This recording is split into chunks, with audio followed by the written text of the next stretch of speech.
Hi, everyone. So, yesterday, if you were in my chemistry class, the first thing we did was to try to set ourselves up to be ready for next week's state science test. Just to remind you, all of you juniors will be taking this test either Tuesday, if you're in the first half of the alphabet, or Wednesday, if you're in the second half. And if you score proficient or above on this exam, which tests some of the content that you've done throughout high school, but also tests a lot of science skills, you will be exempt from your science finals. So there's a lot of incentive for you to do well, and we'd love for you to give it your best shot to see how we're doing. So the first thing you're going to need to do is you're going to need to download a secure browser. I'm not really going to be able to show you how this works because the thing about a secure browser is it asks you to shut down all of the other applications on your computer, but I will show you how to get it, and I took some screenshots to show you kind of what you're going to be looking for here. So I'll be able to walk you through some steps. So first things first, we have to download the browser and an addition to that that should eliminate any tech issues. I'm going to show you how to work around those if they still show up, but first things first, you're going to want to open self-service. Now, the way I usually do this is to go up to the spotlight, which is the magnifying glass in the upper right-hand corner of your screen, and I just type in self-service, and that's the first hit that I find. So you're going to open self-service, and if you haven't been on self-service in a while, it's probably going to prompt you to log in. Your login is the same that you use for your computer, so there's no mystery there. And then to find this secure browser, and you may remember you already have a secure browser for the SATs, but this is a different secure browser, so you're not going to be able to use the same one. So you're going to scroll down to where it says specialty items, and then these are the two things that you're going to need to download. This one says run first. This actually downloads the app onto your computer, and then this one that says run second adds some specifications that should, like I said, prevent any tech issues from occurring. Yours will say install here and add here. I've already done that, so mine looks a little bit different. But just as the instructions suggest, you're going to run this one first. When it's fully installed, you're going to run this one second.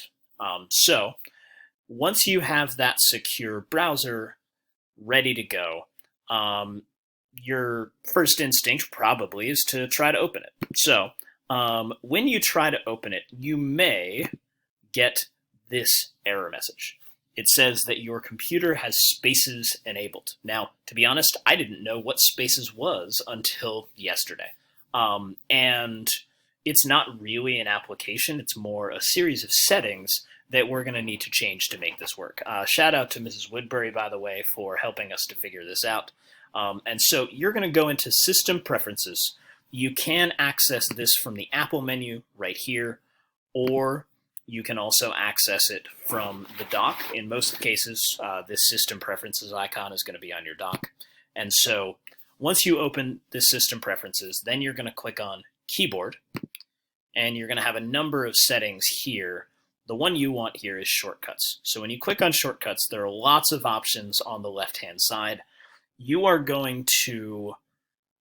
So when you log on, let me just make sure we have what we're looking for here. So when you log on, all these boxes that you see in front of you are going to be checked. You're going to want to uncheck all the boxes under Mission Control right here.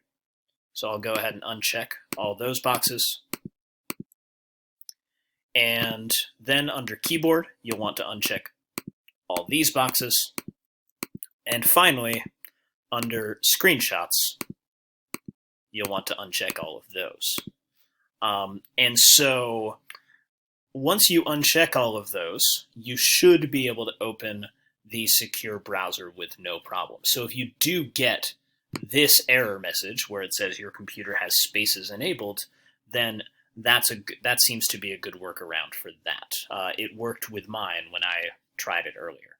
Now, if everything is working properly, what you should see when you log on is this right here. I'll move this to the center of my screen.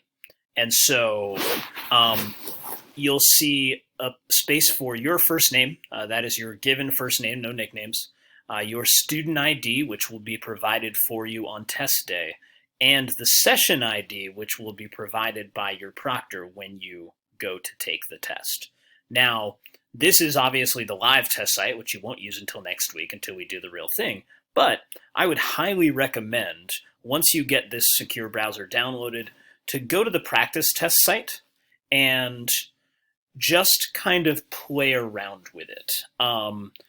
If you click the green icon at the bottom of the practice test site, you'll be able to actually access practice test questions, which I think are very valuable.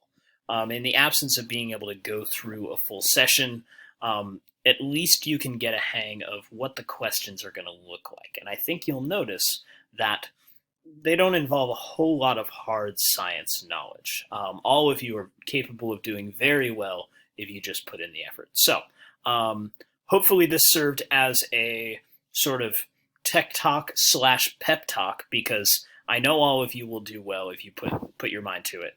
And I hope to see great results next week.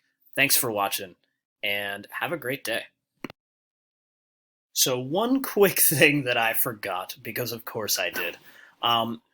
When you're done with this test, so next week when you're finished with the test, when you log out of the secure browser, you're probably going to want to reset all of those system preferences. So it's very, very easy to do that. If you go to this screen here, we went to System Preferences, then Keyboard, then Shortcuts. Under Mission Control, you'll click Restore Defaults. Under Keyboard, you'll click Restore Defaults. And under Screenshots, you'll click Restore Defaults. That will put everything back to the way it was. It'll let you take screenshots. It'll give you all the keyboard shortcuts that you had before, and you'll be good to go. So I hope that's helpful, and have a great day.